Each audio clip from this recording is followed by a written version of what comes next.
Selamat siang Pak, perkenalkan saya Asgaf Sadikin Sokan, NIM 1703030064, kelas B, jurusan Sosiologi, Fakultas Ilmu Sosial dan Ilmu Politik Universitas Nusa Cendana. Pada tugas yang ketiga ini, mata kuliah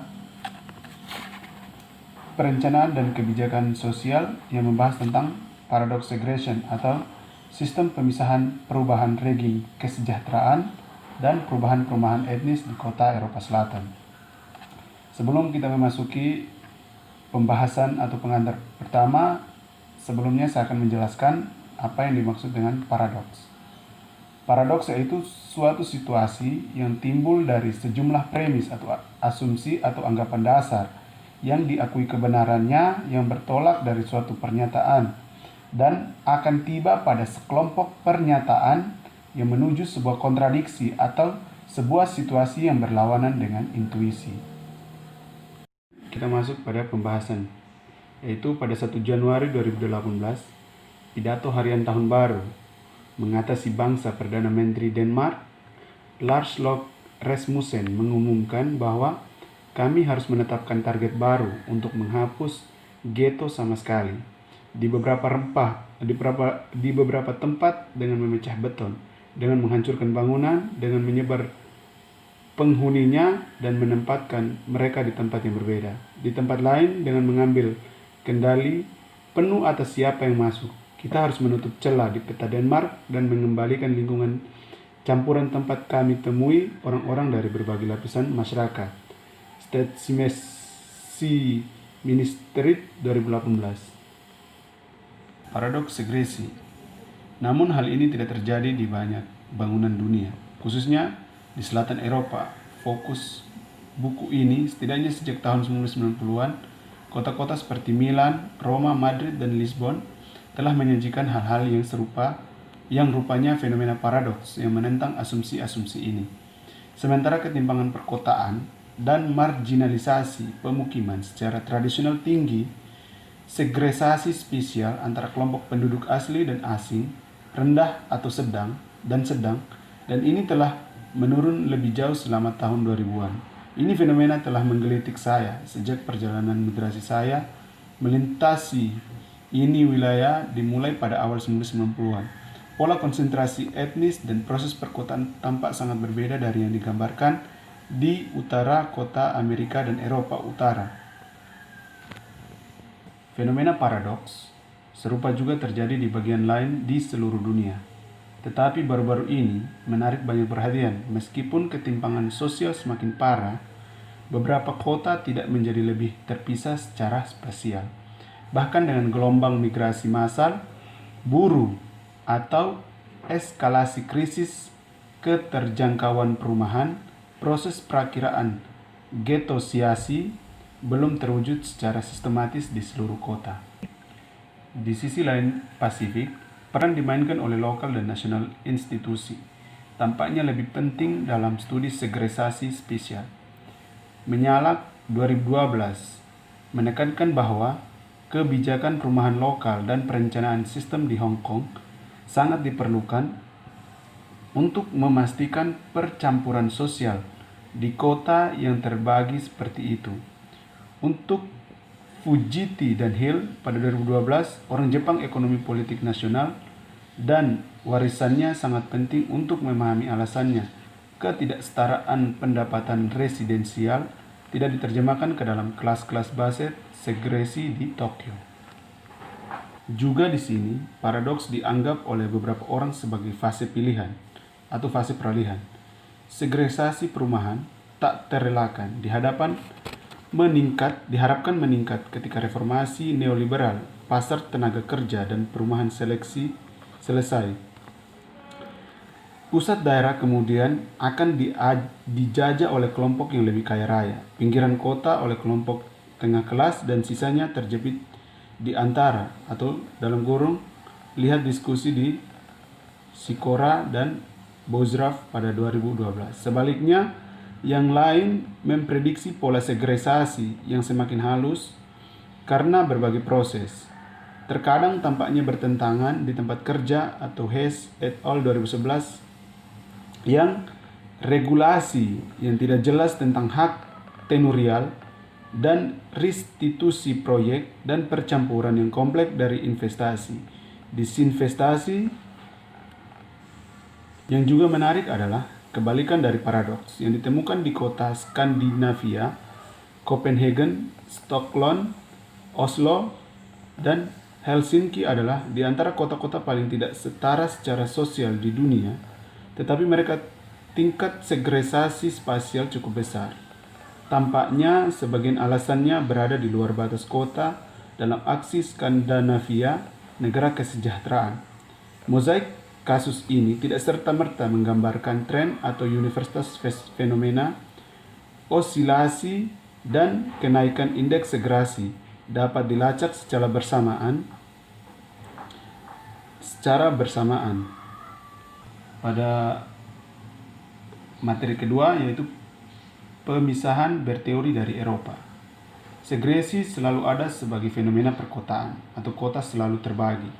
Apakah disebut terbagi, ganda, terpolarisasi, dibagi empat, atau terfragmentasi?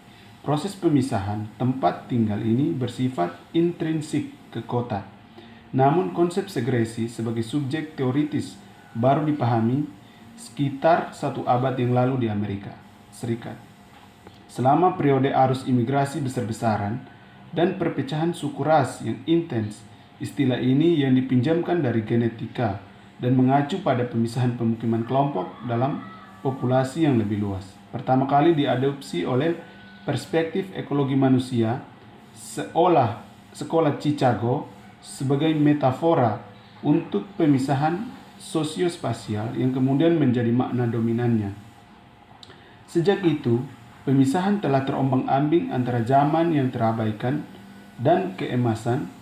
Ia kembali ke agenda akademis dan politik secara berskala setelah transformasi geopolitik dan ekonomi yang signifikan, dan perusahaan perkotaan memajukan teori baru tentang konsep dan premisnya untuk kebijakannya. Meskipun gagasan segresi organik ini banyak dikritik dekade berikutnya, interpretasi yang berhasil tetap erat terkait dengan realitas binomal populasi hitam dan putih yang terpisah dengan jelas. Ditangkap dalam gambar ghetto yang dengan melibatkan konsentrasi spasial dengan masalah sosial dianggap memiliki konotasi negatif dan ambigu terhadap segresi, meskipun istilah tersebut menjadi netral menurut definisi sampai saat ini adalah kanvas teoritis umum yang menjadi dasar para sarjana dari Amerika Serikat dan tempat lain menjalin upaya penjelasan mereka sendiri. Setelah 1980-an, kerangka kerja interpretatif Amerika Utara yang termuka didasarkan pada perbedaan tentang pilihan dan kendala rumah tangga dan individu. Gagasan tentang segresi berubah, tidak lagi dianggap sebagai fenomena organik, tetapi hasil dari kondisi rumah tangga yang merespon perilaku individu dan jasa, pilihan, serta pasar perumahan dan sumber daya rumah tangga kendala, namun kebaruannya berasal dari pemikiran yang mapan. Ini mengacu pada warisan neo-Weberian, neo-Marxis, dan pendekatan perilaku dengan mencakup perspektif yang saling melengkapi dan memformalkan kepercayaan Amerika Utara konvensional dengan mengaitkan konsep segresi dengan individualisme dan liberalisme ekonomi. Konsistensi atau konsentrasi spasial dipandang sebagai masalah yang pada akhirnya harus dicari solusinya melalui tindakan individu dan pasar dengan memperkenalkan model peran di lingkungannya dan mengubah perilaku individu atau dekonstruksi dan membubarkan kelompok yang terpisah. Melakukan perspektif pilihan dan kendala ditantang terutama oleh pendekatan institusionalis dan manajerialis, mengingat sedikit perhatian yang diberikan pada peran pemerintah lembaga dan struktur masyarakat dalam mendorong pola segregasi. Ia bertahan hingga hari ini sebagai titik referensi yang akrab di lingkungan akademik dan kebijakan. Terlepas dari keragaman dan kekayaan penelitian tentang segregasi etnorasial yang dikembangkan pada abad yang lalu, beasiswa Aris utama telah dipengaruhi oleh apa yang dapat dianggap sebagai aliran pemikiran Amerika Utara. Kemudian pada pembahasan yang ketiga, yaitu tentang rezim kesejahteraan dan nasional sistem perubahan di Eropa. Kompleksitas dan keragaman pola segregasi di multi Eropa, kota-kota etnis semakin mendapat perhatian sejak pertengahan 1990-an. Studi komparatif Eropa mulai menantang perhatian yang berlebihan polarisasi sosial dan segregasi sebagai akibat dari rekonstruksisasi ekonomi dan proses globalisasi. Ini kritik terhadap teori konvergensi yang didasarkan pada globalisasi, wacana mengarah pada pendekatan terobosan di perkotaan komparatif. Studi perumahan dalam segregasi secara kritis. Pendekatan ini dibawa peran negara kembali ke panggung utama di Amerika Utara dan sastra Eropa.